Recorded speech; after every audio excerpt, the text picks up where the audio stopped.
Une symphonie laissée inachevée. Un esprit brillant sur l'affaire. Bienvenue dans les dossiers, je suis votre hôte, Étienne. Où regardez-vous aujourd'hui? Vos commentaires ajoutent toujours quelque chose de spécial. Élucidons ensemble ce mystère. Le premier souffle glacial de novembre a soufflé sur le quartier aisé de Chelsea, à Londres, dispersant des feuilles dorées le long du chemin pavé menant à Cadogan Court. À l'intérieur de l'une de ces grandes maisons géorgiennes, la musique enflait et refluait comme la marée, une symphonie inachevée, obsédante dans sa mélancolie, résonnant sur un piano de salon. Le rassemblement se voulait festif. Ce soir, le maestro Albert Favrel, le célèbre compositeur, devait annoncer l'achèvement de son chef-d'œuvre tant attendu, Symphonie No. 5, Requiem pour demain, une œuvre qui, selon la rumeur, surpasserait tous ses triomphes précédents. La crème de la crème du monde musical londonien avait été invitée. Critiques, mécènes et protégés, tous désireux d'être témoins de l'histoire. Mais l'histoire, semble-t-il, avait d'autres projets. À 8h30 précises, alors que les invités sirotaient du champagne et grignotèrent des canapés, un cri perçant traversa le bourdonnement civilisé de la conversation. La musique s'est arrêtée au milieu de la mesure. Les invités rassemblés se figèrent lorsque la jeune soprano, Lydia Melrose, entra en titubant dans la pièce, le visage exsangue, sa main gantée pointée vers le couloir sombre. « Il est mort !» s'écria-t-elle avant de s'effondrer, évanouie, contre le canapé d'Aubusson. Le pandémonium éclata. Le docteur Julian Marbury, mécène des arts et médecin amateur, s'est précipité aux côtés de Lydia et lui a demandé du cognac. D'autres se sont précipités vers la salle de musique pour être arrêtés par une silhouette imposante, le majordome Ramsay, qui, avec une force inhabituelle, a barré la porte. « S'il vous plaît, mesdames et messieurs », entonna solennellement. Ramsay. La police doit être convoquée. Derrière le majordome, la lourde porte restait fermée, gardant la sombre scène intérieure. L'inspecteur Jamieson de Scotland Yard arriva dans l'heure, un homme plus apte à gérer un parcours de parade qu'à s'occuper des subtilités délicates d'une mort dans la haute société. Sa première enquête n'a donné que peu de résultats. Maestro Favrel a été retrouvé affalé au piano, une partition inachevée à la main, la tête appuyée contre les touches. La cause du décès semblait naturelle. Pas de blessure. Pas de sang. Pourtant, quelque chose dans la pièce ne semblait pas normal. La mesure à moitié jouée, le léger parfum d'amande amère persistant dans l'air, les expressions de panique bien contenues parmi les invités. Jamieson se gratta la tête de frustration. Du poison peut-être, marmonna-t-il dans sa barbe, ou une insuffisance cardiaque, mais il s'interrompit, inquiet. Quelqu'un, il ne put se rappeler plus tard qui, murmura une suggestion qui traversa la foule murmurante comme une invocation murmurée. Quelqu'un doit faire venir Monsieur Hercule Poirot. C'est ainsi que, à 11h15, une jolie voiture de ville noire s'arrêta devant Cadogan Court et en sortit un petit homme exigeant, vêtu d'un costume gris foncé parfaitement ajusté, la moustache impeccablement cirée, ses chaussures brillant dans la faible lumière de la lampe. « Monsieur Poirot, Dieu merci, vous avez pu venir, » dit Jamieson, visiblement soulagé. « Nous avons une situation. Le défunt est Maestro Albert Favrel. Il s'agit peut-être de cause naturelle, mais je préférerais avoir votre opinion. » Poirot examina le bâtiment d'un œil critique, avant d'acquiescer gracieusement. « Vous avez raison de m'invoquer, mon ami. Lorsqu'il s'agit de la nature humaine, l'explication évidente est souvent la fausse. » À l'intérieur, les invités avaient été regroupés dans le grand salon, une pièce remplie de visages sombres et de spéculations chuchotées. Poirot fit une pause avant d'entrer, redressant ses poignets avec un soin méticuleux.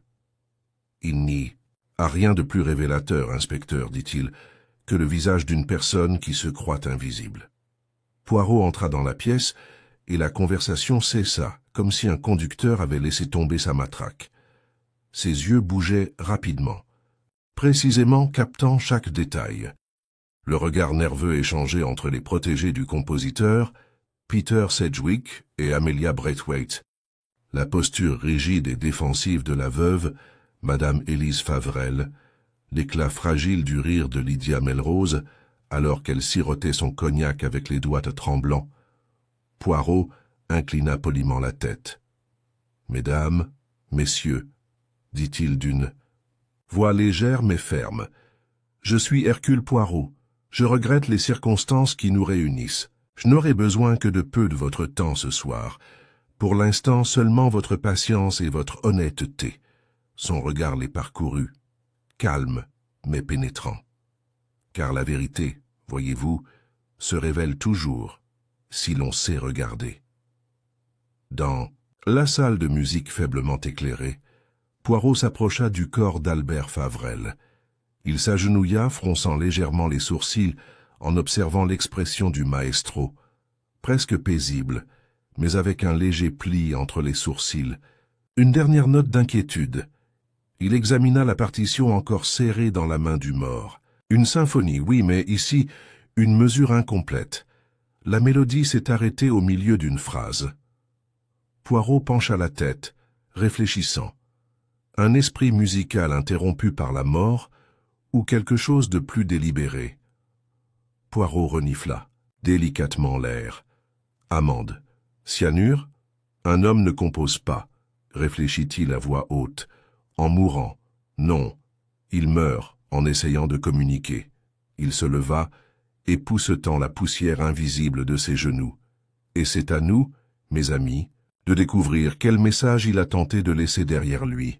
Derrière lui, la compagnie silencieuse regardait, leur secret se resserrant toujours plus en eux.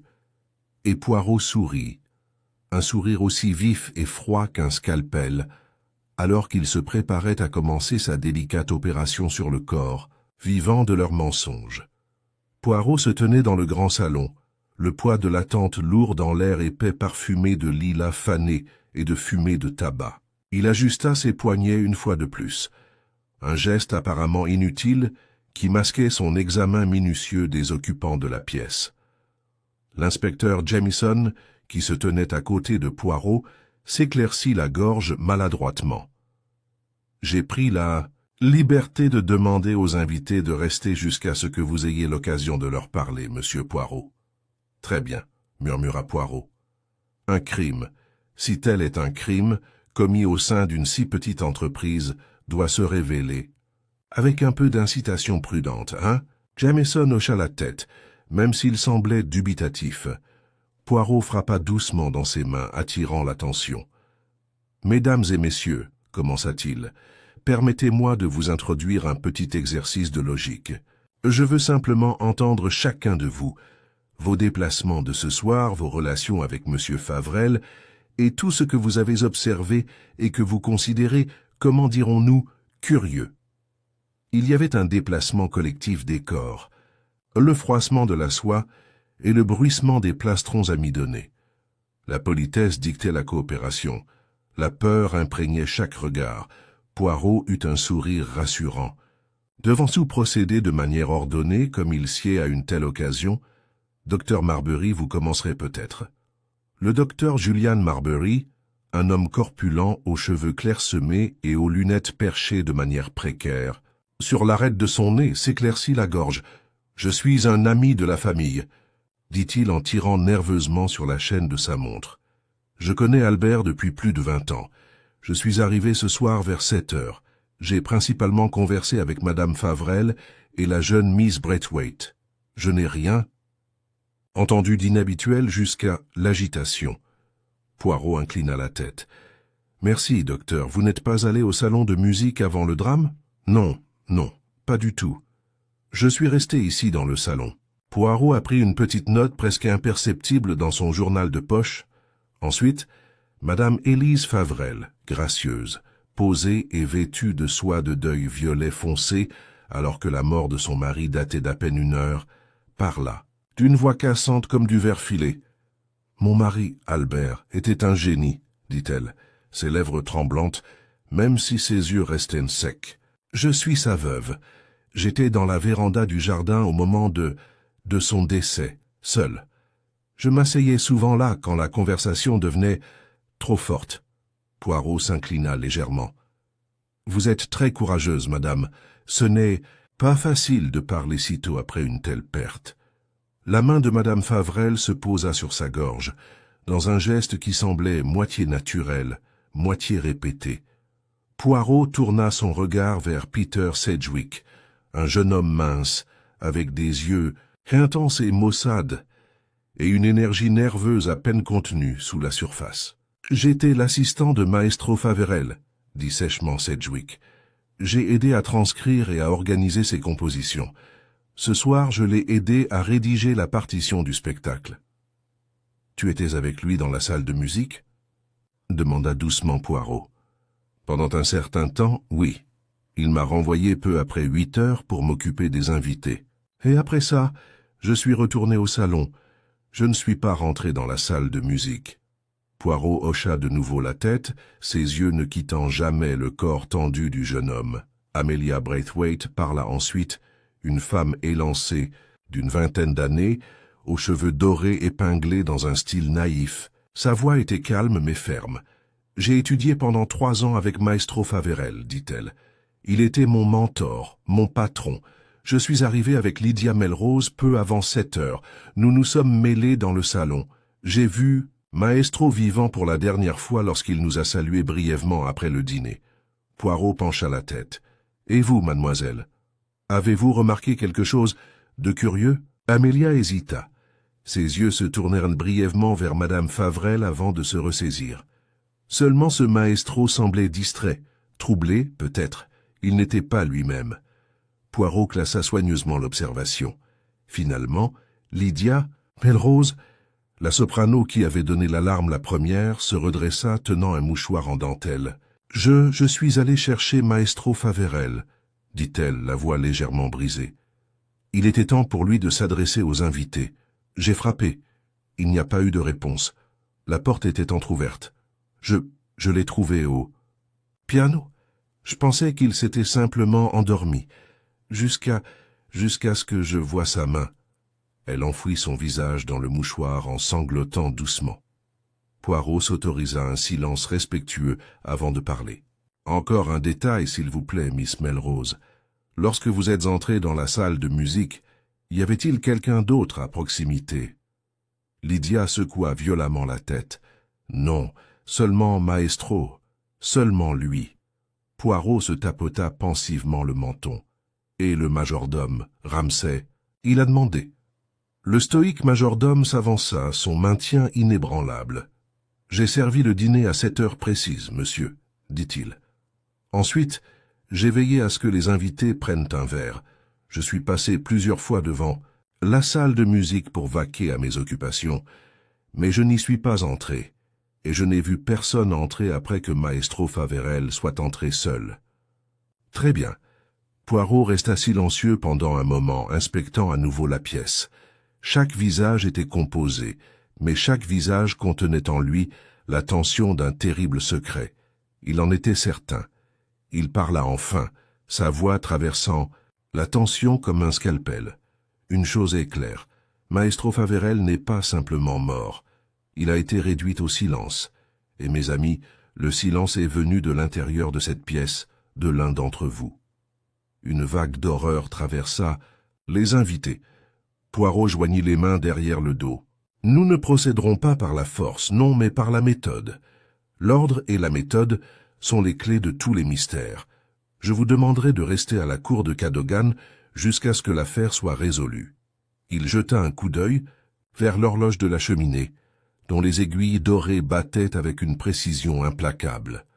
Le matin, je parlerai à chacun de vous de manière plus approfondie. Ce soir, réfléchissez bien à ce que vous savez et à ce que vous avez choisi de cacher.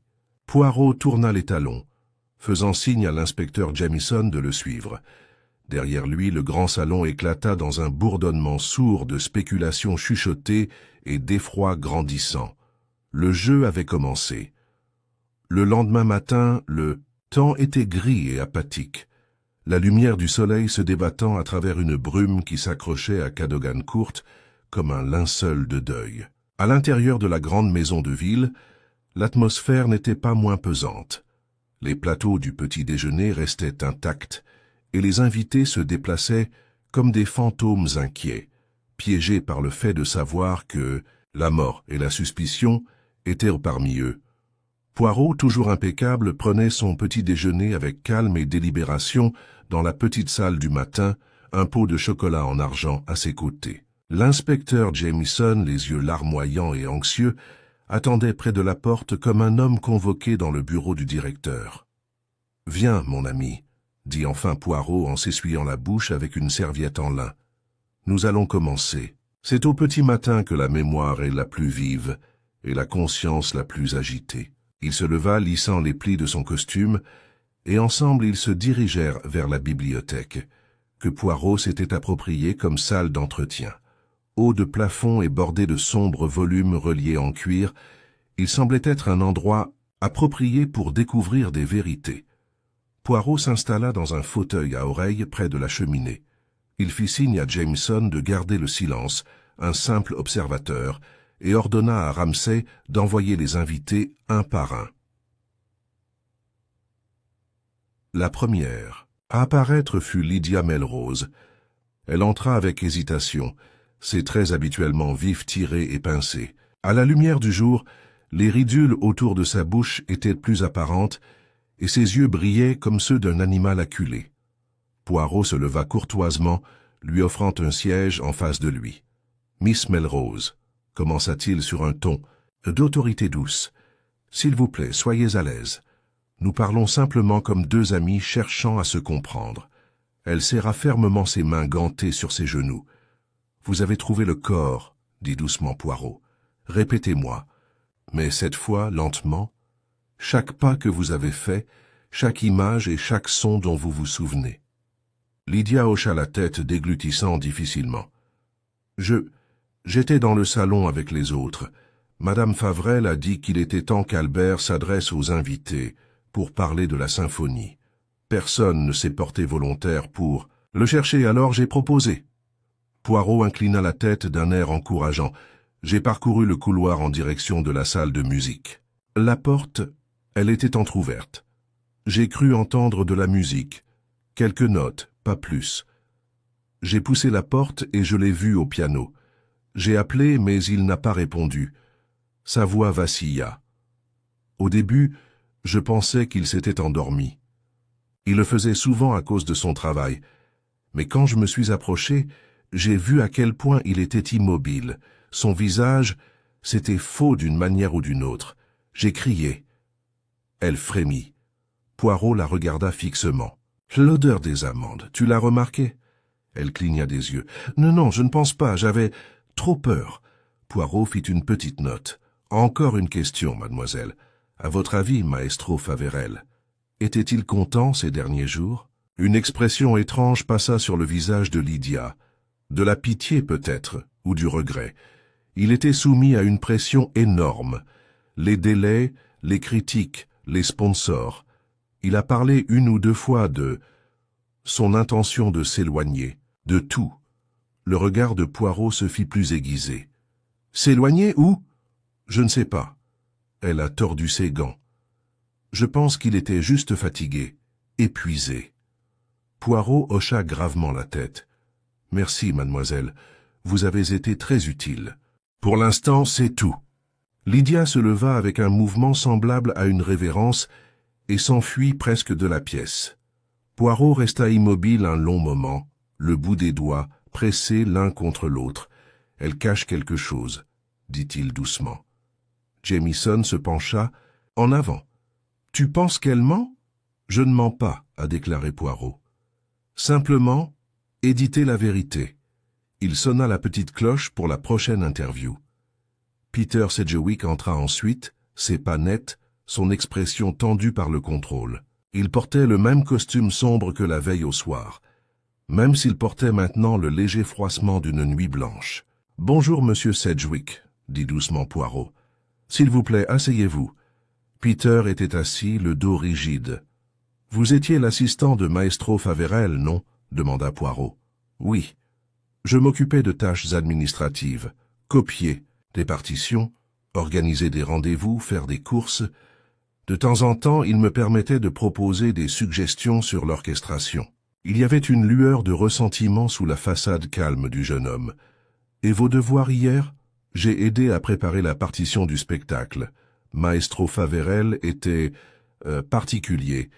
Il fallait que tout soit placé avec précision. Il était méticuleux jusqu'à l'excès. Poirot s'autorisa un petit sourire. Ah, le tempérament de l'artiste.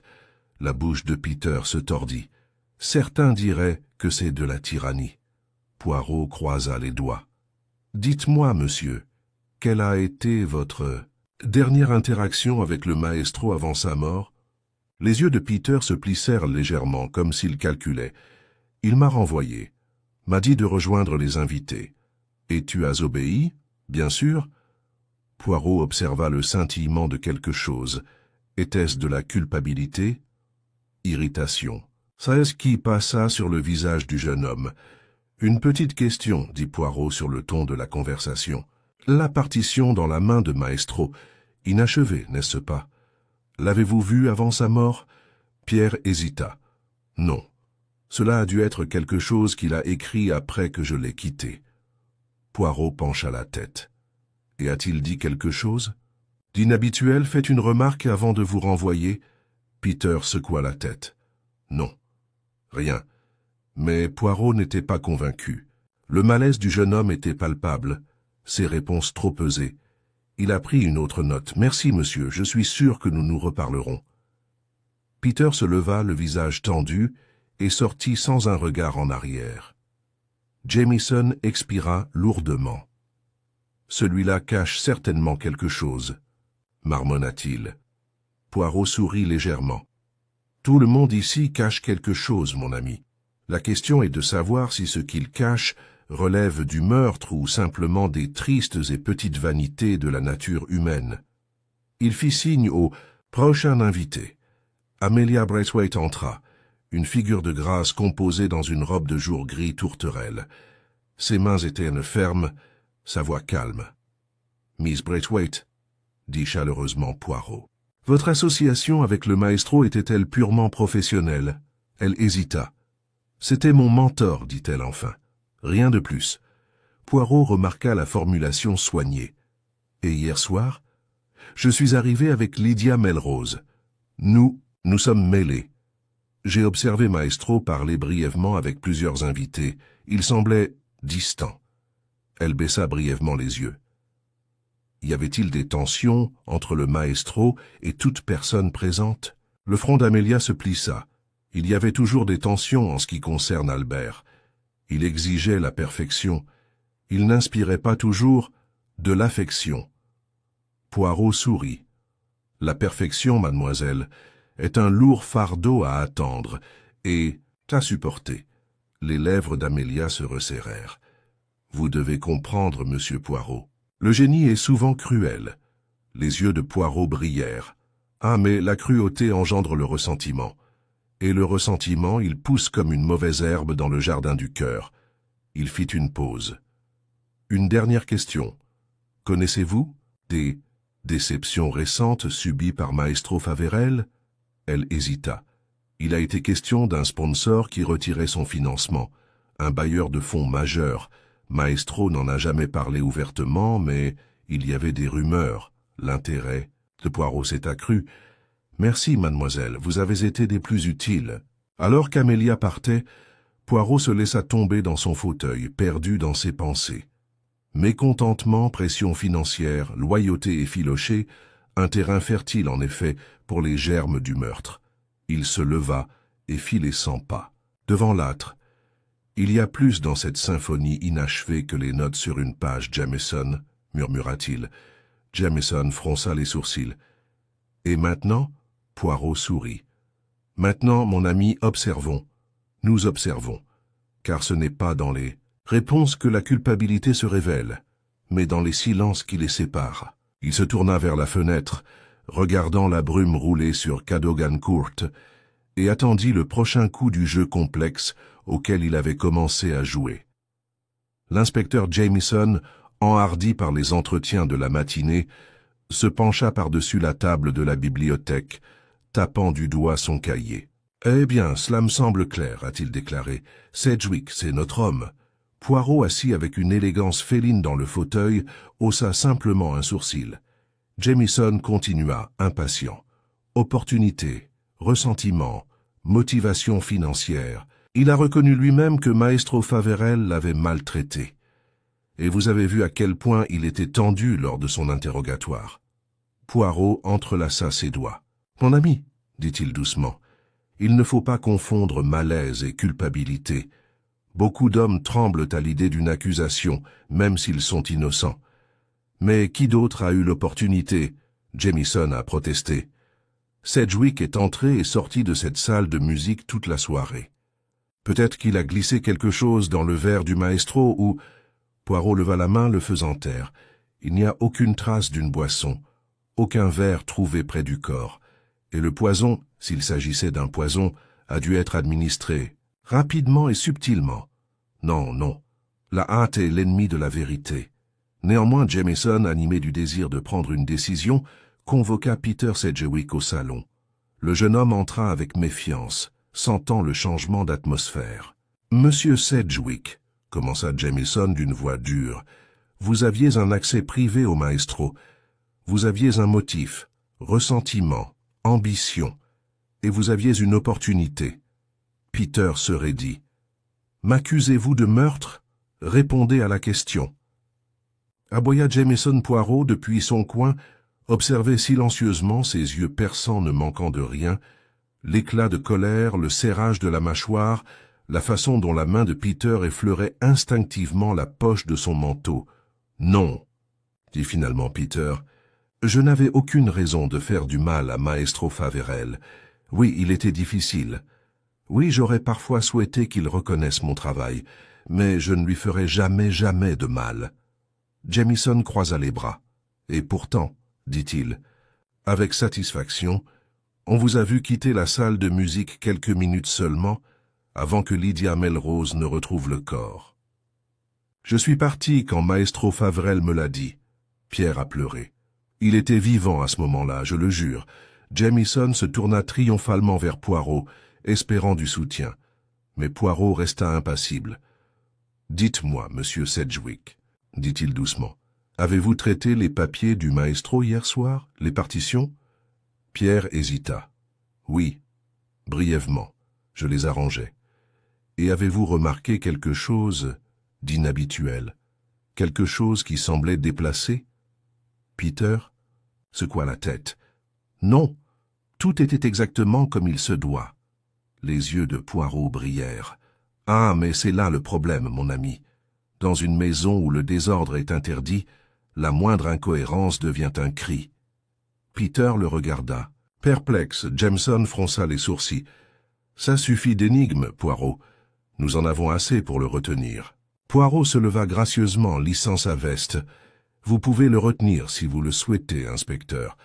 Mais je vous préviens, cueillir le fruit trop tôt, c'est risquer de perdre l'arbre. » Néanmoins, Jamieson, avide de résultats, a ordonné à 2 agents d'escorter Peter jusqu'à une pièce à côté, où il a été placé en détention informelle dans l'attente d'enquêtes plus approfondies. Alors que la porte se refermait derrière le jeune homme, Poirot soupira doucement. « Le mauvais homme, inspecteur. » Jamieson se hérissa.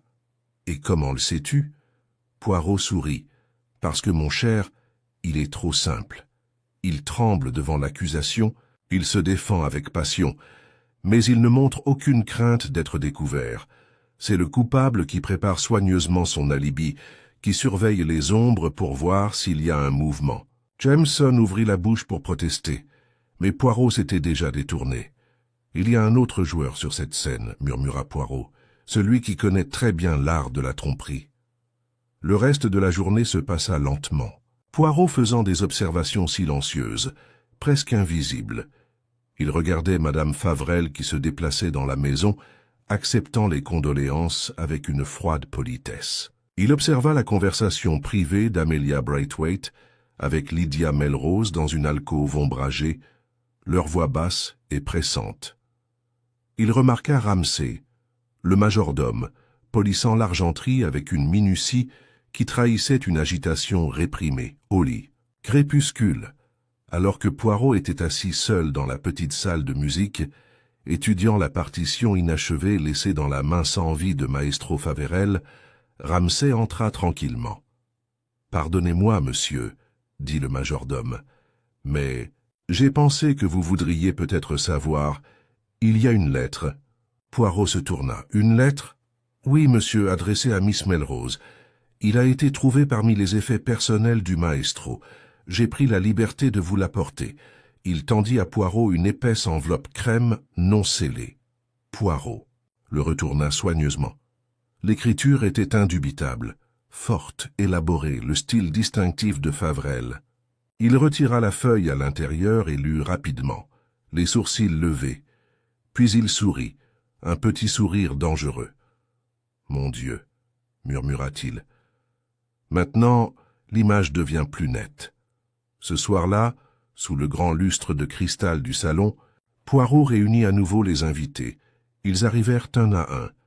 Lydia pâle et tremblante, Amélia cool et maître d'elle-même, Madame Faverel, royale et illisible, et Ramsay stoïque comme toujours.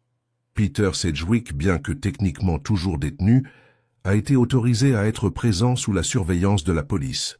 Poirot se tenait devant eux, la lettre à la main.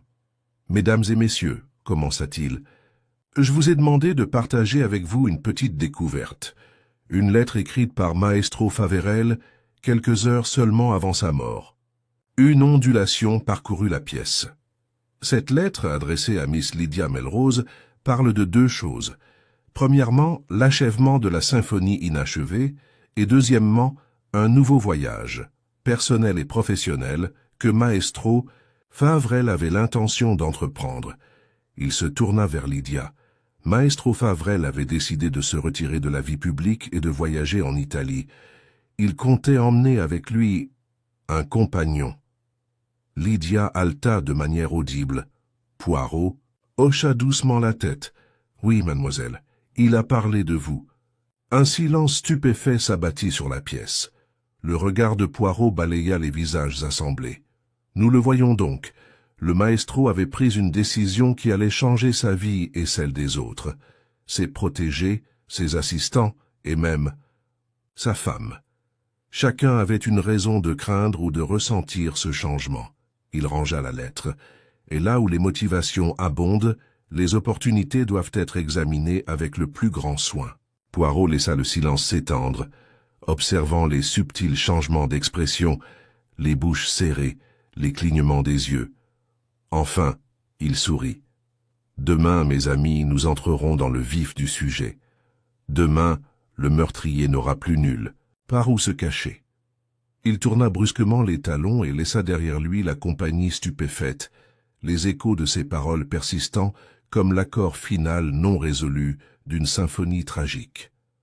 La matinée à Cadogan Court s'est levée brusquement et froidement, comme si la maison elle-même reculait devant les événements qui n'avaient pas encore eu lieu. Poirot, impeccable comme toujours, se tenait près de la fenêtre du salon, les mains jointes derrière le dos, regardant la brume se dissiper sous le pâle soleil de novembre. Il se tourna lorsque l'inspecteur Jamieson entra, l'air méfiant. « Bien ?» demanda Jamieson. « Vous avez dit que vous forceriez la main du tueur aujourd'hui. Comment ?» Les yeux de Poirot pétillèrent. « Par une méthode très simple, mon ami. Je vais pincer les cordes du cœur et écouter laquelle craque. » Il se dirigea vers le centre de la pièce et sonna Ramsay. « Veuillez informer les invités que je demande leur présence dans une demi-heure. Oh, et inspecteur, veillez à vous faire. Discret. La souris ne danse pas si elle sent le chat. » Jamieson grommela mais obéit, se retirant derrière les lourds rideaux de velours au fond de la pièce. Poirot a soigneusement préparé le terrain. Il plaça la lettre du maestro à Lydia Melrose, maintenant à nouveau scellée en toute sécurité, sur une petite table d'appoint bien en vue. Il disposa des chaises autour de la cheminée, s'assurant que tout le monde serait assis là où il pourrait étudier leurs visages sous la lumière du matin. Satisfait, il attendit. Ils arrivèrent peu après. Lydia, pâle et anxieuse. Amelia, Braithwaite la bouche finement ridée. Madame Favrel froidement composée. Peter Sedgwick maussade et méfiant. Et Ramsay dont le stoïcisme ressemblait à un masque de plus en plus serré sur son visage. Poirot les accueillit avec une chaleureuse politesse. « Mesdames et messieurs, c'est très gentil à vous de vous livrer aux excentricités d'un vieillard. Je souhaite seulement avoir une petite conversation. » Il leur fit signe de s'asseoir, puis prit place devant le foyer en croisant les doigts. « Hier soir, j'ai partagé avec vous une lettre d'une certaine importance. Une lettre qui révèle les projets futurs du maestro. Il semble curieux, n'est-ce pas, que de tels projets soient interrompus si soudainement. Les invités se déplaçaient inconfortablement. Poirot laissa le silence s'installer avant de continuer. Mais peut-être, pensai-je, il y a plus dans cette lettre qu'il n'y paraît. Peut-être que ce n'était pas le seul secret que détenait le maestro. Il jeta un coup d'œil significatif à la table d'appoint où se trouvait la lettre.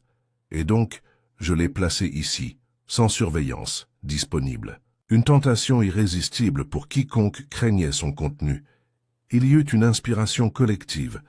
Poirot sourit légèrement. Ce matin, avant votre arrivée, j'ai examiné la lettre. Elle avait été falsifiée. Un murmure de choc parcourut la pièce. Le regard de Poirot se fit plus aiguisé. Le tueur, mes amis, est désespéré. Le désespoir mène aux erreurs. Il se tourna soudain vers Lydia Melrose. « Mademoiselle, vous avez été très affectée par la mort du maestro. Pourtant, vous n'avez rien dit de son projet de vous emmener en Italie. Pourquoi? » Les mains de Lydia se tordirent sur ses genoux. « Je ne savais pas. Il a mentionné qu'il avait quelque chose à discuter, mais il ne m'a jamais dit de quoi. Je le jure. » Poirot la regarda encore un moment, puis détourna son attention. « Miss Braithwaite, vous aussi risquez de perdre. Beaucoup. Un patron renfermé, un avenir insatisfait. » Le menton d'Amélia se releva. « Je suis capable de tracer ma propre voie. Je ne dépends pas de la charité. » Poirot inclina la tête, remarquant la montée de colère. « Et Madame Favrel ?» Il s'arrêta délicatement. « Madame, la perte d'un mari est un coup dur. Pourtant vous ne versez aucune larme. » Les lèvres de Madame Favrel se resserrèrent. « Mon chagrin est privé, Monsieur Poirot. Contrairement à certains, je ne le présente pas devant un public. » Un petit regard vicieux vers Lydia souligna sa signification. Poirot sourit. « Touché, madame. » Il laissa tomber un silence, regardant les tensions vibrer entre eux comme des cordes de violon tendues. Puis il se tourna vers Peter Sedgwick. « Et vous, monsieur, qu'avez-vous perdu ?» Le visage de Peter se tordit en un ricanement. « Tout. Le maestro m'a promis d'être reconnu. Il m'a dit que mes arrangements porteraient mon nom à côté du sien, et puis il a prévu de disparaître. En Italie, avec elle. » Il fit un geste méprisant à Lydia. L'expression de Poirot ne changea pas. Ah, la jalousie, l'ambition, des carburants si volatiles pour des actions irréfléchies. Peter se leva à moitié de sa chaise, les poings serrés. « Je ne l'ai pas tué. Je voulais réussir, pas tout détruire. » Poirot leva la main. « Asseyez-vous, s'il vous plaît, monsieur. Pas besoin de drame. » À contre-cœur, Peter retomba. Poirot étudia l'assemblée pendant un moment, puis dit doucement, « Vous voyez, chacun de vous avait une raison. Chacun de vous, peut-être, avait une opportunité. Mais le tueur, je vous l'assure, est parmi nous, et il, ou elle, s'est déjà trahi. » Il marchait lentement devant le feu. J'ai placé la lettre comme appât. Je l'ai laissée sans surveillance, j'ai observé. Il fit une pause, et j'ai vu. Tous les yeux étaient fixés sur lui, écarquillés d'effroi. Poirot laissa le suspens monter de manière presque insupportable avant de continuer. L'un de vous n'a pas pu résister. L'un de vous s'est approché de la table alors qu'il se croyait inaperçu. L'un de vous a tenté d'ouvrir la lettre. Il se tourna brusquement. « Madame. »« Favrel !» Un halètement collectif. Le visage de la veuve s'est vidé de ses couleurs, mais elle s'est rétablie presque instantanément, sa voix froide et dédaigneuse. « Êtes-vous en train de suggérer que j'ai falsifié la correspondance de mon défunt mari ? Comme c'est absurde. Poirot sourit doucement. Madame, ce sont les petits détails qui nous trahissent. La tache de cire à cacheter sur votre gant, la légère empreinte de la lettre sur votre manche. Il lui fit signe des mains. Vous pensiez que personne ne regardait, mais Hercule Poirot regarde toujours. Madame Favrel se leva lentement, royale, même en disgrâce. Je souhaitais seulement savoir quelles absurdités Albert avait écrites au cours de ces derniers jours, dit-elle froidement. Rien de plus. Poirot inclina la tête. Et pourtant, votre action témoigne de la peur. La peur que ces projets, son départ, soient révélés. La peur que d'autres connaissent votre place décroissante dans ses affections. La pièce était silencieuse, à l'exception du crépitement du feu. La voix de Poirot s'adoucit. Mais non, madame, vous n'êtes pas le tueur. Votre intervention a été maladroite, impulsive. L'acte d'une femme désespérée, oui, mais pas d'un meurtrier. Il se tourna et inspecta la pièce. Non, le vrai meurtrier est patient et calculateur. Le vrai meurtrier n'agit pas par passion, mais selon un plan froid et délibéré. Les yeux de Poirot brillèrent. Et bientôt, mes amis, la vérité sera révélée. Il s'inclina légèrement. Pour l'instant, je vous souhaite bonjour. Il se tourna et les laissa le regarder, abasourdi et silencieux, la toile se resserrant inexorablement autour du coupable. Devant la porte, l'inspecteur Jamieson le rattrapa. « Vous pensez vraiment que le meurtrier s'est montré ?» il a demandé Poirot. « Souris. Pas encore, mon ami, mais bientôt. Une grande vérité sur la nature humaine. Lorsqu'on les presse, les coupables chercheront toujours à s'échapper. Et en cherchant, ils révèlent tout. » Il se tapota la tempe. Les petites cellules grises, elles fonctionnent. L'air à l'intérieur de Cadogan Court devenait plus lourd d'heure en heure, comme si les murs mêmes absorbaient la tension et la transmettaient à l'oreille des habitants. Poirot, serein en surface, se déplaçait dans la maison avec la grâce tranquille d'un homme qui avait vu de nombreuses tempêtes et qui trouvait toujours leur œil. Les invités, en revanche, étaient moins sereins.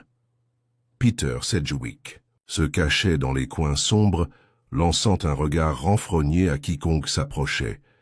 Lydia Melrose arpentait les couloirs, ses doigts effleurant le bord de son foulard en soie. Amelia Braithwaite s'accrochait obstinément à sa maîtrise, de soie. Même si la tension s'inscrivait dans les rides autour de sa bouche, Madame Favrel restait éloignée, comme une forteresse assiégée. Poirot observait tout cela avec la curiosité détachée d'un scientifique observant une expérience rare et dangereuse. Il était inévitable, pensa-t-il, que quelque chose se brise, et c'est ce qui s'est produit, plus tard dans la soirée, de la manière la plus violente qui soit. Cela a commencé par un cri, pas le cri théâtral d'une femme surprise par une araignée, ni le cri haletant d'un homme qui est tombé sur un objet égaré. Non, c'était un cri arraché à l'âme, un son brut et primal de peur et d'agonie. Poirot, qui se trouvait dans le bureau pour examiner les anciennes correspondances du maestro, se mit au garde-à-vous. Il se leva aussitôt et se précipita vers la source, le grand escalier où les invités se rassemblaient en groupes horrifiés. Au pied des escaliers, étendu comme une poupée abandonnée, se trouvait Peter Sedgwick. Sa tête était inclinée de façon anormale, un bras tordu sous lui. Le sang s'accumula lentement sous sa tempe. L'inspecteur Jamieson, qui dégustait un whisky fortifiant dans la salle du matin, accourut. « Ce qui s'est passé ?» aboya-t-il. « J'ai entendu un bruit, quelqu'un qui tombait. » balbutia Lydia, pâle comme du marbre. Poirot s'avança, le regard clinique. Il s'agenouilla brièvement, plaçant 2 doigts contre la gorge de Peter. Au bout d'un moment, il se redressa. « Il est mort, » dit-il doucement. Coup cassé. Jamieson jura dans sa barbe. Poirot se tourna vers les invités rassemblés. « Personne ne doit partir, » dit-il, sa voix étant comme du fer sous le velours. Pas avant que cette question ne soit pleinement comprise. Ramsay, le majordome, apparut au bord de la foule, le visage cendré. Poirot fit un geste vers le corps. Aidez l'inspecteur à sécuriser les lieux, s'il vous plaît. Jamieson, quant à lui, tirait déjà des conclusions hâtives. Il est tombé, dit-il. Il a probablement essayé de s'enfuir à l'étage et a perdu pied. Les yeux de Poirot brillèrent. Peut-être, mais nous devons considérer toutes les possibilités. Il se tourna vers l'escalier, son regard traçant sa courbe élégante, la rampe polie, les larges marches de marbre. Pas de balustre cassé, pas de traces de sang au-dessus. Et les chaussures du jeune homme, il pointa délicatement, ont des semelles propres, aucune éraflure. Jameson fronça les sourcils. Signification, la voix de Poirot était basse. Ce qui veut dire, mon ami, que Peter Sedgwick n'est pas tombé. Il a été poussé. Un autre murmure choqué balaya le groupe. Poirot croisa les bras. Et cela nous dit quelque chose de très important. Il se tourna pour leur faire face à tous. Le meurtrier est désespéré. Notre piège se referme et il frappe à nouveau, dans l'espoir de détourner l'attention, de faire taire les soupçons. Son regard allait de face à face. Mais ce faisant, il révèle beaucoup de choses. Plus tard dans la soirée, alors que le corps était enlevé et que les invités, désormais prisonniers sauf le nom, se retirèrent dans leur chambre, Poirot s'assit avec Jamieson devant le feu. L'inspecteur avait l'air sombre. « Nous sommes au plus profond maintenant, Poirot. 2 morts. Aucune preuve claire. » Poirot sourit légèrement. « Au contraire, mon ami, nous avons beaucoup. » Il cocha les poings sur ses doigts. Premièrement, Peter Sedgwick était innocent du meurtre de Maestro Faverel. Sa mort en est la preuve. Les coupables ne tuent pas leurs complices, ils tuent leurs menaces. Deuxièmement, le meurtrier craint d'être révélé non pas par une enquête officielle, mais par quelque chose, ou quelqu'un dans cette maison. 3. La méthode de mort, une poussée rapide et silencieuse, suggère que quelqu'un est prêt à agir immédiatement et sans hésitation. Jamieson secoua la tête. Ça pourrait être n'importe lequel d'entre eux. Poirot sourit à nouveau, de ce sourire exaspérant et complice. Pas vrai, inspecteur, pas vrai. Il se pencha en arrière, les doigts pressés l'un contre l'autre. Le deuxième meurtre réduit considérablement le champ des choses. Jamieson ouvrit la bouche pour protester, mais Poirot lui fit signe de partir. Demain, nous en finirons. Demain, le tueur se révélera. Il s'est levé. Et ce soir, nous regarderons. Alors que l'obscurité enveloppait Cadogan Court dans son étreinte froide, Poirot mit son plan final à exécution. Il a demandé à Ramsay de rassembler à nouveau les invités restants, cette fois dans la salle de musique faiblement éclairée, la pièce même où Maestro Faverel avait connu sa fin, une pièce chargée de fantômes, de mélodies inachevées et de confessions tacites. Les invités arrivèrent un à un. Lydia, tremblante et les yeux creux. Amélia, calme, mais aux lèvres pincées. Madame Faverel, dédaigneuse et distante. Poirot. Se tenait devant eux, une petite silhouette précise, calme au milieu des courants tourbillonnants de peur. « Mesdames et messieurs, » dit-il d'une voix douce mais portante, « ce soir nous honorons les morts, non seulement Maestro Faverel, mais aussi le pauvre Peter Sedgwick, dont la vie a été si brutalement enlevée. » Un frisson parcourut le groupe. Poirot poursuivit. « J'ai placé dans cette pièce certains objets appartenant au maestro, ses partitions, son journal, ses notes personnelles. Parmi eux se trouve la clé de la vérité. » Il sourit faiblement. « Je vous laisse réfléchir. Seul, pour une courte période. » Jamieson, caché dans le couloir au-delà, surveillait la situation à travers l'entrebâillement de la porte. Poirot écoutait depuis la véranda attenante à la salle de musique, où un treillis savamment dissimulé laissait passer le son. Le piège était tendu. Il ne leur restait plus qu'à attendre. 10 minutes se sont écoulées. Silence, brisé seulement, par le grincement de la maison qui s'installe. Puis, un mouvement. Poirot se tendit, s'efforçant d'entendre. Des pas doux traversèrent le tapis. Un bruissement de papier. Le clic d'une ouverture de tiroir, un halètement étouffé. Poirot sourit sinistrement. Il se leva, se déplaçant rapidement et silencieusement. À son signal, Jamieson fit irruption dans la salle de musique, son revolver dégainé. Là, debout, près du bureau du maestro, se trouvait Amelia Braithwaite, dans ses mains, une enveloppe, son cachet de cire fraîchement brisé. Pendant un moment, elle resta figée, le visage blanc et vide. Puis, lentement, elle abaissa l'enveloppe et se tourna vers eux avec un sourire tordu et amer. « Eh bien, alors, dit-elle doucement, je suppose que le jeu est terminé. » Poirot s'avança, sa voix douce mais implacable. « Oui, mademoiselle, c'est fini. » Amelia se laissa tomber sur une chaise, se couvrant le visage de ses mains. Poirot parla doucement pour elle et pour tous. « Vous avez tué Maestro Faverel pour éviter votre propre ruine. Lorsqu'il a annoncé qu'il prenait sa retraite, vous avez réalisé que votre carrière, construite avec tant de soin sous son patronage, s'effondrerait. Sans son nom, son influence, vous ne seriez rien. » Amelia eut un rire brisé. « Je n'étais déjà rien. Un élève, un serviteur. Il avait promis le monde, mais il était prêt à tout laisser derrière lui. Pour elle. » Elle cracha le dernier mot, en lançant un regard noir à Lydia, continua Poirot, inexorable. « Vous l'avez empoisonné. Du cyanure glissé dans une boisson qu'il prenait seul en préparant sa musique. » Les épaules d'Amelia s'affaissèrent. « Et Pierre ?» demanda brusquement Jamieson. Les yeux de Poirot s'adoucirent brièvement. Le pauvre Peter s'est approché trop près de la vérité. Il savait que le maestro ne semblait pas malade.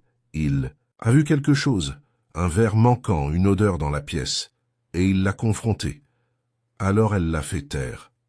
Amelia leva les yeux, le visage creux. « Ça n'était pas censé se passer de cette façon, » murmura-t-elle. Rien de tout cela ne l'était. Poirot secoua tristement la tête. « Telle est la tragédie du crime, mademoiselle. Cela commence par la peur et finit par le désespoir. » Il se détourna alors que Jamieson se déplaçait pour procéder à l'arrestation. Derrière les hautes fenêtres, les premiers flocons de neige hivernale tombaient, silencieux et indifférents. La symphonie inachevée avait trouvé sa note finale, les mâts. Le couloir du tribunal de Cadogan était anormalement silencieux après les aveux d'Amelia Braithwaite. Pourtant, pour Hercule Poirot, l'affaire n'était pas encore entièrement fermée. L'inspecteur Jameson, ravi d'avoir un suspect en détention, s'est occupé de préparer des accusations formelles, tandis que les autres invités s'attardaient dans un silence sourd et coupable. Mais Poirot, toujours aussi précis, se retira dans le bureau du maestro, attiré une fois de plus par la scène du crime initial, parce que quelque chose le troublait encore. Quelque chose qui l'avait troublé dès le début. Poirot était assis, dans le grand bureau lambrissé de chêne, le bout des doigts légèrement pressés l'un contre l'autre, les yeux mi-clos. Sur le bureau devant lui se trouvait la partition incomplète qu'Albert Faverel tenait à la main, au moment de sa mort. Cela avait dérangé Poirot dès le début.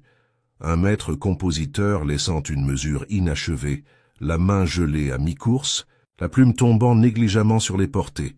« Maestro Faverel, » murmura doucement Poirot, « vous n'avez pas été négligent. Vous étiez un homme de précision, d'action délibérée. » Il étudia à nouveau la page, plus attentivement cette fois. La notation musicale était soignée mais abrupte, saccadée. Les dernières notes semblaient étranges. Une discordance là où il ne devrait pas en exister. Poirot pencha la tête, et, si ce n'était pas simplement inachevé, et si c'était inachevé volontairement, un message peut-être, un message musical? Poirot se pencha plus près. Les notes finales, E, D, C, B, assez simples musicalement, mais arrangées bizarrement, s'arrêtant. Brusquement, un bel esprit de Poirot s'emballait, EDCB une anagramme peut-être, ou des initiales. Il ferma les yeux, évoquant l'entourage de Maestro Faverel, Elise Faverel, Lydia Melrose, Peter Sedgwick, Amelia Braithwaite. Les initiales ne correspondaient pas à première vue. Mais ensuite, une autre idée est venue, EDCB, si disposée à l'envers. BCDE en solfège, le système de formation musicale BCDE correspondait à des notes chantées comme Ti Do Ré Mi le premier pas dans une gamme musicale. Un début, pas une fin. Les yeux de Poirot s'ouvrirent brusquement. Ce n'était pas une composition. C'était un avertissement. Un début de révélation. Favrel, se rendant compte que sa mort était imminente, avait tenté de laisser un indice. Un indice déguisé en mélodie inachevée. Un indice indiquant de ne pas le faire OMS l'avait tué, mais au fait que sa mort n'était pas du tout un accident. Poirot se leva, plein d'énergie. Il y avait encore du travail à faire. Amélia avait avoué, mais la vérité exigeait une résolution parfaite et définitive. Il avait besoin de rassembler tout le monde une fois de plus. La représentation n'était pas encore terminée. Ce soir-là, Poirot se tenait de nouveau dans la salle de musique, la dernière partition du maestro à la main. Autour de lui se rassemblaient les restes du groupe. Lydia Melrose, tremblante et incertaine, Madame Favrel, son sang-froid désormais brisé, Ramsay le majordome, au visage sombre et vigilant, et l'inspecteur Jameson debout, raide, ne sachant toujours pas pourquoi Poirot insistait pour retarder les formalités. Amelia Braithwaite, sous étroite surveillance, était également présente, les mains calmement jointes sur ses genoux. Elle avait avoué, mais Poirot avait insisté pour qu'elle soit ramenée à la réunion finale. Parce qu'une confession, Poirot le savait, n'était pas toujours la vérité. Parfois, c'était un bouclier. Parfois, c'était une arme. Poirot souleva la partition. « Mesdames et messieurs, commença-t-il d'une voix riche et réfléchie, j'ai trouvé la note finale de la symphonie de Maestro Faverel. » Ils se rapprochèrent, attirés par le drame de ses paroles. « Cette partition inachevée, a poursuivi Poirot, n'est pas un accident. C'est un message. » Il leva le papier. E, D, C, B ou inversé, B, C, D, E. Le début d'une gamme. Un signal qu'il faut commencer par le début pour trouver la vérité. Il baissa le drap et regarda autour de lui, savourant le moment. « Et quand nous le faisons, dit-il doucement, nous voyons que les choses ne sont pas telles qu'elles semblent être. » Amélia se raidit.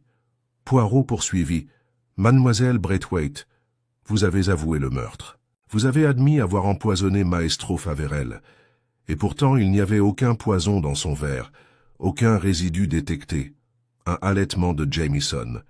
La voix de Poirot se fit plus aiguë. Vous avez menti. Vous avez avoué un crime que vous n'avez pas commis. » Amélia se leva lentement, le visage pâle. « Vous n'avez aucune preuve, dit-elle, mais sa voix tremblait. Poirot sourit doucement. « Au contraire, mademoiselle, la preuve est écrite par le maestro lui-même. Il savait qu'il allait mourir. Il savait qu'il devait envoyer un message. Et il l'a fait. » Il se tourna brusquement vers Madame Favrel. « Madame, dit-il d'une voix comme une lame, c'est vous qui avez administré le poison. » Madame Favrel recula comme frappée. « Vous qui avez vu votre vie confortable menacée, votre position usurpée, vous qui avez craint le scandale, la disgrâce, la perte de statut. » Poirot avança pas à pas. « Vous avez mélangé le cognac de Maestro Faverel avec du cyanure, une boisson que vous saviez qu'il prenait toujours avant de composer. Vous pensiez que personne ne soupçonnerait la veuve en deuil. » Il fit une pause. « Mais vous avez sous-estimé une chose, la loyauté de votre entourage. Amelia Braithwaite, bien qu'ambitieuse, vous soupçonnait. Elle a vu le verre dans ta main. Elle a vu votre agitation, la tête d'Amelia s'inclina.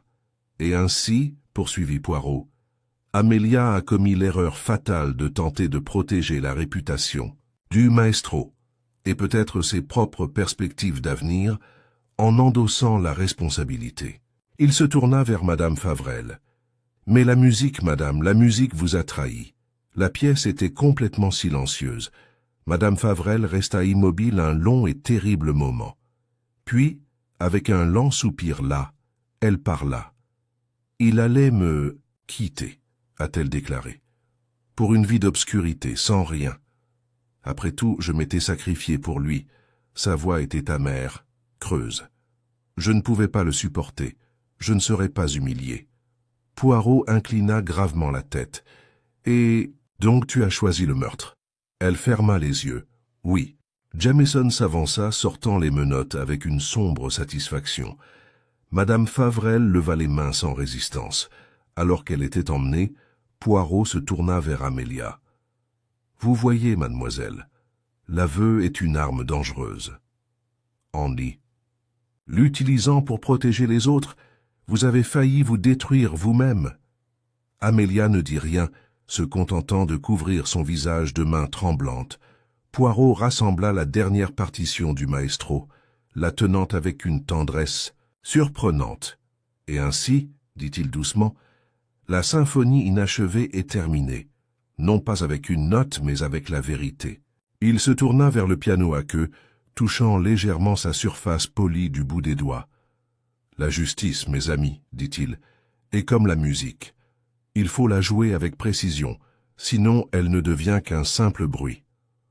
Poirot sourit, alors légèrement, et sortit de la pièce, sa silhouette nette et calme dans la lumière mourante.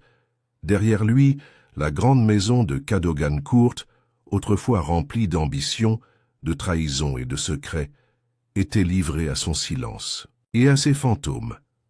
Cadogan Court semblait respirer plus facilement une fois Madame Favrel placée en garde à vue, la forte pression dans la maison se soulageant très légèrement. Mais Poirot savait qu'il ne fallait pas confondre la diminution de la peur avec le rétablissement de l'ordre. Un crime comme celui-ci a laissé des fissures non seulement dans les escaliers de marbre et les grands salons, mais aussi dans la vie même de ceux qui s'étaient déplacés dans son orbite. S'assit tranquillement dans la salle de musique, alors que le crépuscule s'approfondissait, les dernières braises rougeoyant faiblement dans l'âtre. Lydia Melrose et Amelia Braithwaite s'étaient retirées dans leur chambre. Ramsay s'occupait des derniers arrangements avec la police et Jamieson se tenait à proximité, partagé entre la satisfaction de l'arrestation et le malaise face au silence persistant de Poirot. « Tu n'as pas fini, n'est-ce pas ?» demanda enfin Jamieson, incapable de supporter le silence. Poirot eut un petit sourire énigmatique. « Il y a toujours une note finale, mon ami. Toujours. » Il se leva et lissa sa veste. « Invoquez-les, s'il vous plaît. Tout le monde reste. » Jamieson obéit, et bientôt ils furent de nouveau réunis. Lydia, pâle mais posée. Amelia, l'air vidé, d'épuisement et de culpabilité. Et Ramsay, le majordome toujours fidèle, au visage ridé illisible. Poirot leur fit face, petite et soignée comme toujours, mais avec une gravité qui remplissait la pièce. « Mesdames et messieurs, dit-il, nous sommes arrivés au bout. » Il laissa les mots s'installer, attirant pleinement leur attention. Vous avez vu à quel point les apparences sont trompeuses, comment même ceux que nous pensons connaître peuvent cacher de terribles secrets. Il marchait lentement devant les grandes fenêtres, sa silhouette se détachant sur le crépuscule naissant.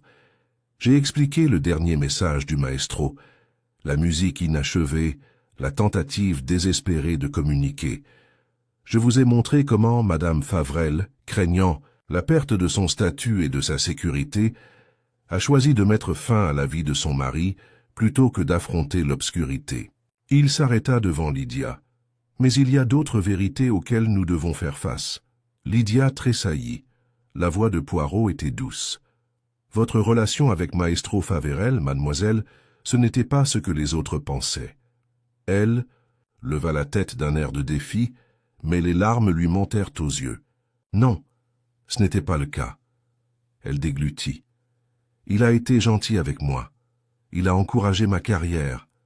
Rien de plus. Poirot hocha la tête. Et d'autres encore ont supposé davantage. Leur jalousie et leur peur ont alimenté la tragédie. Il se tourna vers Amelia.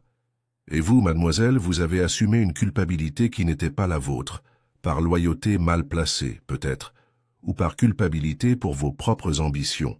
Amelia ne dit rien, mais une larme coula sur sa joue, continua Poirot, sa voix prenant de l'ampleur. Mais n'oublions pas encore une chose, le rôle du silence, les choses non dites, les avertissements non donnés. Il regarda Ramsay. Le majordome baissa légèrement la tête. « Je l'ai vu, » dit doucement Ramsay. « Cette nuit-là, Madame Favrel, dans le bureau, servait un verre. J'ai trouvé ça étrange, mais ce n'était pas à moi de poser des questions. Ce n'est jamais au majordome de poser des questions. L'expression de Poirot s'adoucit. Ah, mais parfois le silence est une trahison plus grande que n'importe quel mensonge. Ramsay eut l'air frappé, mais ne dit rien. Poirot reprit sa lente marche. Ainsi nous voyons la symphonie complétée, non pas par la mélodie, mais par le silence, non par l'harmonie, mais par la discorde. Il s'arrêta devant le piano à queue, posant la main sur sa surface polie. Le maestro recherchait la beauté, l'ordre, la perfection. Et finalement, c'est la fragilité humaine qui l'a défait, la jalousie, l'ambition, l'orgueil, la peur. Il se tourna vers eux, son regard doux mais inflexible. Vous devez chacun trouver votre propre chemin maintenant, mes amis, connaître les vérités que vous portez, en supporter le poids. Le feu crépitait doucement. Poirot ajusta ses poignets. « Ne reste plus qu'une tâche, dit-il d'un ton léger. Une petite chose, un détail. » Jamieson leva brusquement les yeux. « Quel détail ?» Poirot sourit. « La vérité doit être complète. » Il sortit de sa poche un petit objet mince enveloppé de soie, un stylo-plume. « Le stylo du maestro », a déclaré Poirot. Trouvé non pas sur son bureau, mais sur le sol près du canapé du bureau. Lâché, peut-être dans un moment de grande détresse. Il déballa soigneusement le stylo et le leva. Il porte des traces de cyanure. Un autre halètement emplit la pièce. Les yeux de Poirot brillèrent. Nous le savons ainsi. Le maestro s'est rendu compte du danger. Il a tenté d'écrire, peut-être un deuxième message, peut-être un nom. Mais la mort a été plus rapide. Il jeta un coup d'œil à Amelia.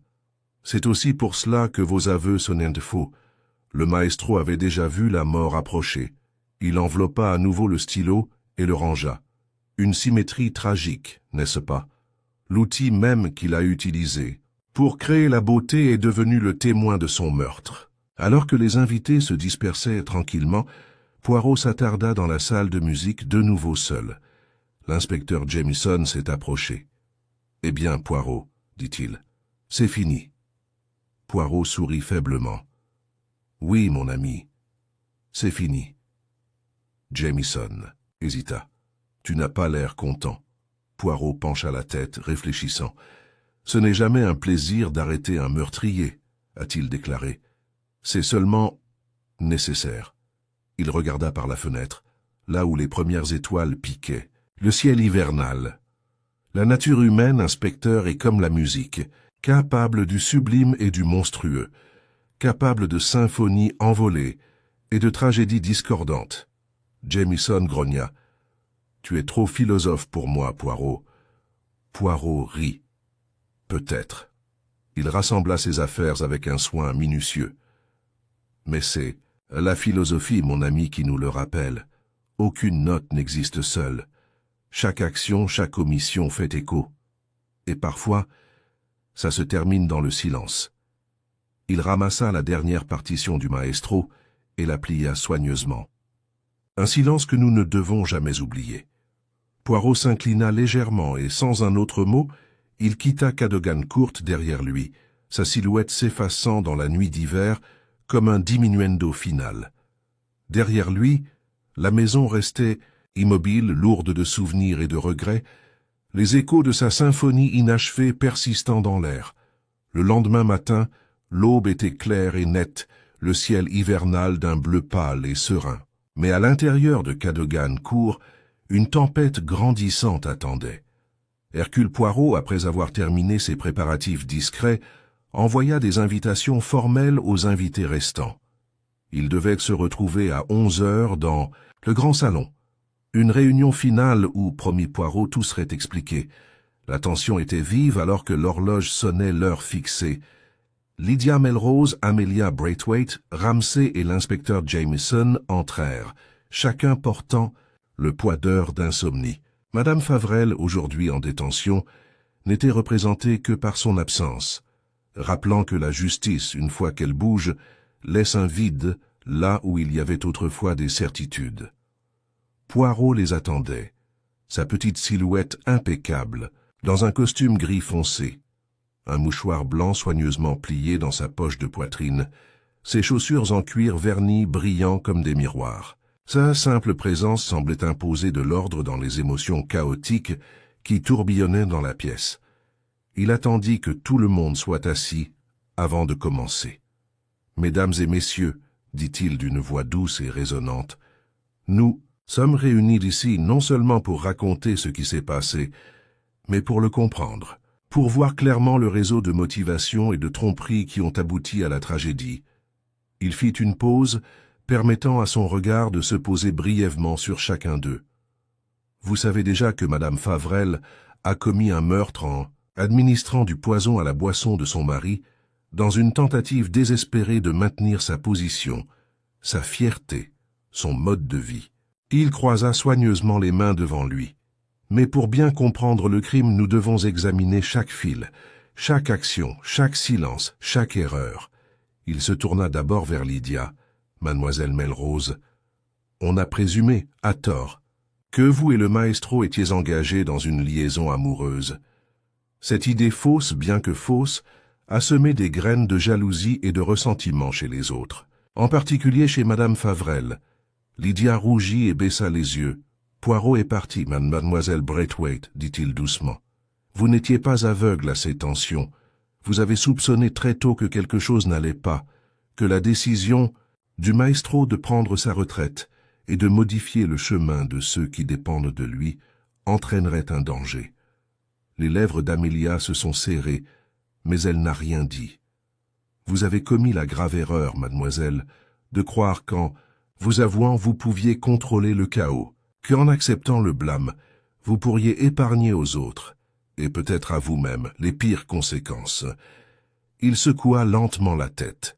« Mais la culpabilité ne s'emprunte pas, mademoiselle. Elle doit être supportée uniquement par son véritable propriétaire. » Poirot se tourna en dernier vers Ramsay. « Et vous, monsieur, le témoin silencieux, vous avez vu ce que vous n'auriez pas dû voir. Madame Favrel trafiquant la boisson du maestro. Mais vous n'avez rien dit, croyant peut-être que la discrétion était de votre devoir. » Le majordome baissa la tête, la honte inscrite dans chaque ligne de son corps. La voix de Poirot s'adoucit. « Mais le silence peut aussi être un crime. » Il s'accorda un moment de réflexion avant de continuer. « Parcourons maintenant le crime lui-même, » dit Poirot en faisant les 100 pas. Premièrement, Madame Favrel, se rendant compte des intentions de son mari de partir et de recommencer, concocte un plan. Elle se procure du cyanure. Comment on peut laisser à la police décider, et l'administre à l'eau-de-vie du maestro le soir de la fête. Il se tourna brusquement. « Mais le meurtre, mes amis, est rarement aussi propre que l'imagine le meurtrier. » Maestro Favrel, ressentant les premiers effets du poison, se rend compte du danger, se rend peut-être même compte de l'identité de son meurtrier. Poirot brandit la partition inachevée.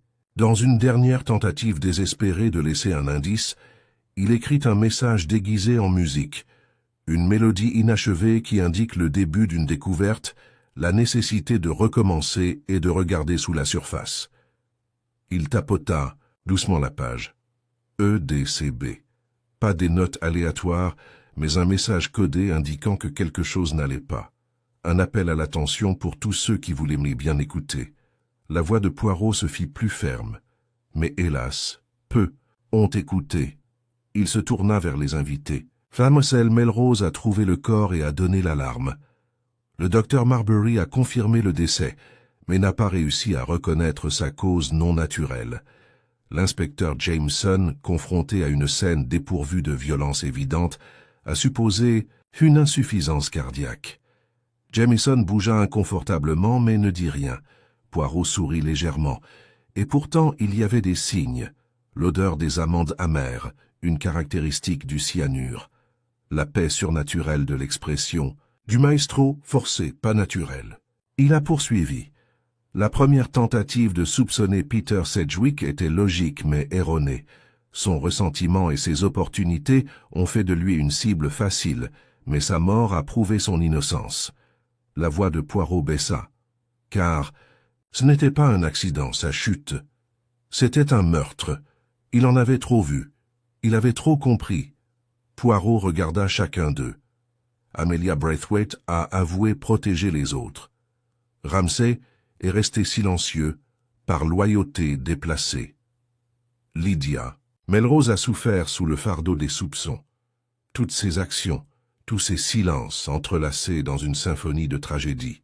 Il fit une pause, laissant tout le poids de ses mots s'installer. Enfin, Poirot se redressa de toute sa taille, quoique modeste. Mais il ne suffit pas de découvrir le meurtrier. Non. Il faut comprendre le crime dans toute sa complexité. Il regarda autour de lui dans la pièce, son regard perçant.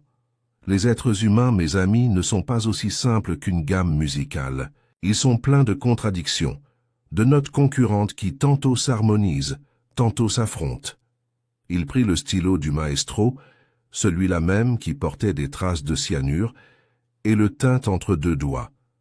Ce stylo, a déclaré Poirot, destiné à la création, est devenu un témoin silencieux de la destruction.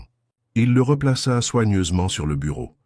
Et c'est pourquoi nous nous réunissons ici, pour compléter la symphonie inachevée avec la seule coda qui en vaut la peine, la vérité. Poirot recula, son devoir accompli. L'inspecteur Jamieson se leva lourdement. « Au nom de Scotland Yard, dit-il en s'éclaircissant la gorge, je vous remercie, monsieur Poirot. Ce n'était pas une affaire facile. » Poirot s'inclina légèrement. « Il n'y a pas de cas facile, inspecteur, seulement des esprits clairs et des cœurs patients. » Il se tourna vers les invités. « Allez maintenant, dit-il doucement. Recommencez. Vous êtes libre de tout soupçon, mais peut-être pas de mémoire. » Lentement, ils sortirent. Lydia avec la tête baissée, Amelia avec un pas tremblant, Ramsay avec un signe de tête raide et respectueux. Seul Poirot restait, seul dans le salon. Désormais vide, les derniers échos de ses paroles toujours suspendus dans l'air, comme les accords mourants d'une mélodie lointaine. Il sourit légèrement. L'affaire a été classée, la note finale avait été jouée, et même si la symphonie s'était terminée, par une tragédie, elle avait enfin atteint sa conclusion. L'affaire à Cadogan Court était conclue. Du moins, au sens officiel, Madame Élise Favrel avait été arrêtée et accusée du meurtre de son mari, maestro Albert Favrel, et de Peter Sedgwick. Son procès, Poirot le savait, serait rapide. Les preuves étaient accablantes, ses propres aveux scellant son sort. Amelia Braithwaite avait tranquillement quitté Londres pour rester chez des parents à la campagne. L'esprit meurtri, mais peut-être plus sage après cette douloureuse leçon. Lydia Melrose, libérée de tout soupçon, mais accablée par le chagrin, s'était retirée sur le continent pour poursuivre une modeste carrière de chanteuse, loin des salons entachés de scandales de Londres. Et Ramsay resta à Cadogan Court, fidèle à la maison mais à jamais modifié, avec la lourde connaissance que le silence avait, à sa manière, trahi un maître qu'il avait autrefois vénéré. La vie, inexorablement, a continué. Pourtant, pour Hercule Poirot, l'affaire persistait, comme l'accord final non résolu d'une symphonie qui refusait de s'effacer complètement. Quelques jours plus tard, Poirot était assis seul dans son appartement de Mayfair, sirotant son habituel chocolat, chaud et épais. Le ciel extérieur de novembre était couleur plomb, promettant de la pluie.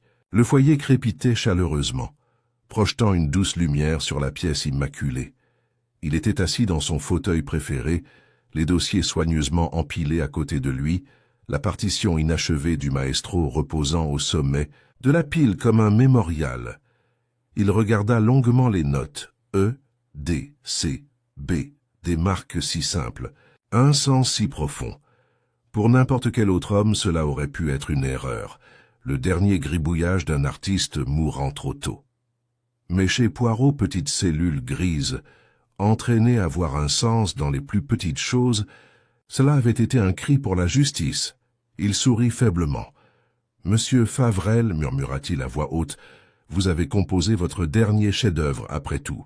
Pas en musique, mais en vérité. » Il posa soigneusement le drap de côté. On frappa à la porte. Poirot se leva, ajusta ses poignets et fit entrer l'inspecteur Jamieson, qui tamponna la neige de ses bottes et ôta son épais manteau en soupirant. Bonjour, Poirot, dit Jameson. Je pensais que vous aimeriez savoir. L'affaire Favrel est terminée. Madame Favrel a entièrement avoué, sans doute partie. Poirot inclina gravement la tête. Merci, inspecteur. C'est comme il se doit. Jameson hésita. Et pourtant, dit-il, vous ne semblez pas satisfait. Poirot lui fit signe de s'asseoir, puis reprit sa place, croisant les doigts. Inspecteur, dit-il doucement, la justice est une maîtresse sévère. Elle n'accepte aucun compromis. Mais, Poirot, il éprouve du chagrin. Jameson fronça les sourcils. Tristesse? Pour un meurtrier? Poirot secoua la tête. Non, mon ami. Pour la fragilité du cœur humain. Pour la tragédie selon laquelle l'ambition, l'orgueil, la peur, ces petits défauts, peuvent se transformer en crimes les plus terribles. Il regarda le feu, le visage pensif. Madame Favrel aimait sa position plus que son mari. Amelia Braithwaite aimait ses rêves plus que la vérité. Lydia Melrose aimait sa liberté, mais était aveugle aux dangers qui l'entouraient. Il se pencha légèrement en avant. Et Ramsay, le fidèle serviteur, aimait tellement son devoir qu'il a oublié que le devoir inclut le courage de parler. Jameson bougea inconfortablement. « Vous donnez l'impression, marmonna-t-il, comme si nous étions tous coupables. » Poirot sourit tristement. « Dans une certaine mesure, nous le sommes souvent. » Il se leva et se dirigea vers la cheminée où une simple photographie de Hastings, son vieil ami, reposait dans un cadre argenté. « En fin de compte, m'a-t-il déclaré, ce ne sont pas les grandes trahisons qui nous détruisent. Ce sont les petites, les moments où nous choisissons le confort, plutôt que le courage, le silence plutôt que la vérité, la fierté plutôt que la gentillesse. » Jameson se frotta pensivement le menton. « Vous pensez que cela aurait pu être évité ?» Poirot haussa les épaules. « Peut-être, peut-être pas. De telles choses sont ancrées dans le tissu de notre nature. Mais Madame Favrel avait-elle affronté ses peurs? Amélia avait-elle fait confiance à la loi plutôt qu'à ses propres projets? Si quelqu'un, n'importe qui, avait posé la bonne question au bon moment, qui peut le dire? Il se tourna vers Jameson. Mais ce n'est pas à nous de pleurer ce qui aurait pu être. C'est à nous de voir clairement, d'agir avec justice et de nous souvenir. Jameson se leva, enfilant à nouveau son manteau. « Tu es un philosophe, Poirot, » dit-il avec une affection bourrue. « Une vraie. » Poirot sourit chaleureusement. « Je ne suis qu'un homme, inspecteur. Un homme qui en a trop vu et qui espère encore croire au bien. » Jameson lui tapa maladroitement sur l'épaule. « Prends soin de toi, Poirot. Et toi, mon ami. » L'inspecteur partit, la porte se refermant doucement derrière lui. Poirot resta un moment silencieux, puis retourna à sa chaise, s'installant avec un soupir. Il reprit la partition, passant légèrement son doigt sur l'encre fanée. Une symphonie, inachevée. Une vie qui s'est terminée dans la discorde, et pourtant, dans un autre sens achevée. Car dans le dénouement du mensonge, dans le triomphe de la vérité, l'œuvre finale d'Albert Favrel avait atteint sa résolution.